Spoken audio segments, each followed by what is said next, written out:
Hey guys, happy Friday. It's your girl Farida, and we're still on this journey to getting lit. Today, on this edition of Lit, I wanted to talk a little bit about nonsense words. And for those of you who don't know, nonsense words are pretty much letters that are put together. It sounds like gibberish, it sounds like nonsense, but it has a purpose. And its purpose is to help scholars discriminate and manipulate, meaning pull them apart, put them together, different sounds. And so today we're going to jump into it and talk about why it's so imperative that you work with your scholars on nonsense words on this journey called fluency. So I'm going to share my screen. I've missed you guys.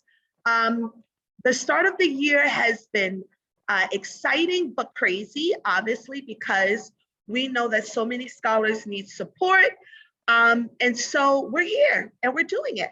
So once again, we're getting lit, nonsense words edition, and really focusing on how nonsense words set the stage for real word reading. So I'm your girl, Frida Goodwin. I am a literacy coach out of Brooklyn, New York. I love all things literacy. And so here are some of my handles where you can find me. I'm on YouTube at Frida Goodwin, Fluency is Legacy on Instagram, Facebook, Frida Goodwin, and Fluency is Legacy at Gmail if you have any questions or if you need resources. I love sharing. And so let's jump right into it.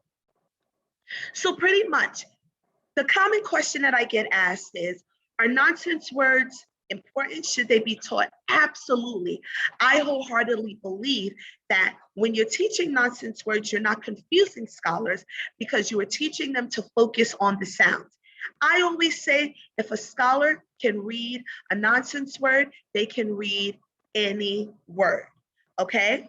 And so it's so important, and it plays a huge role in their ability to read any word on sight. That's Fluent. Let's keep going.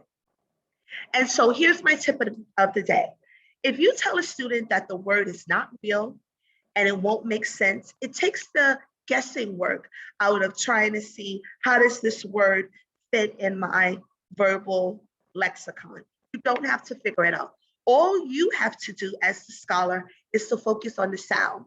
And once we focus on the sound, reading, everything else is half the battle. Let's keep going.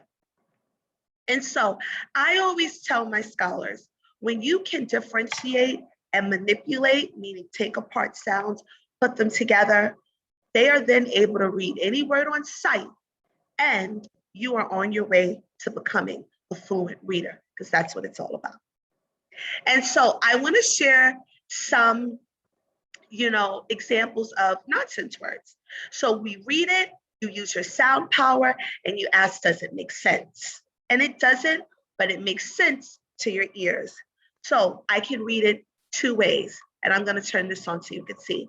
I can go b, when I'm just saying the sounds, or the teacher might say, read the whole word, tab, k, or I'm going to use my left because we always use our left to show scholars, k, but I know that that's a glued sound, k, can, read the whole word, fut. If. Those are the sounds. Read the whole word, nif. Let's do one more. G, ak. Read the whole word, gak. And so the more that we play with this, it becomes more automatic. Automaticity is a part of fluency. And so I'm able to read them on sight, bath, moth, git, tam, cug, as opposed to reading them in a robotic way. B, ah. That's not fluent. I need you to be able to know those sounds, but af, and read the whole word with automaticity, bath. Let's keep going. And so here are some rules for you guys. I call it the nonsense protocol. Have your scholar read the word, read the nonsense word only using sound, unless they're asked to read the whole word. Have your scholar then read the whole word. Have your scholar tell you how they made the sound letter connection. How many sounds are in that nonsense word? How many letters? Does it make sense? Does it correlate? right? And I always say exposure, exposure, exposure. The more exposure that they have, the better fluent they become. So I'm going to stop sharing. So guys, I hope that that addition of nonsense words help you. We're doing that right now with our scholars. We're getting them ready for all different types of screeners where they test to see what their sound power should be according to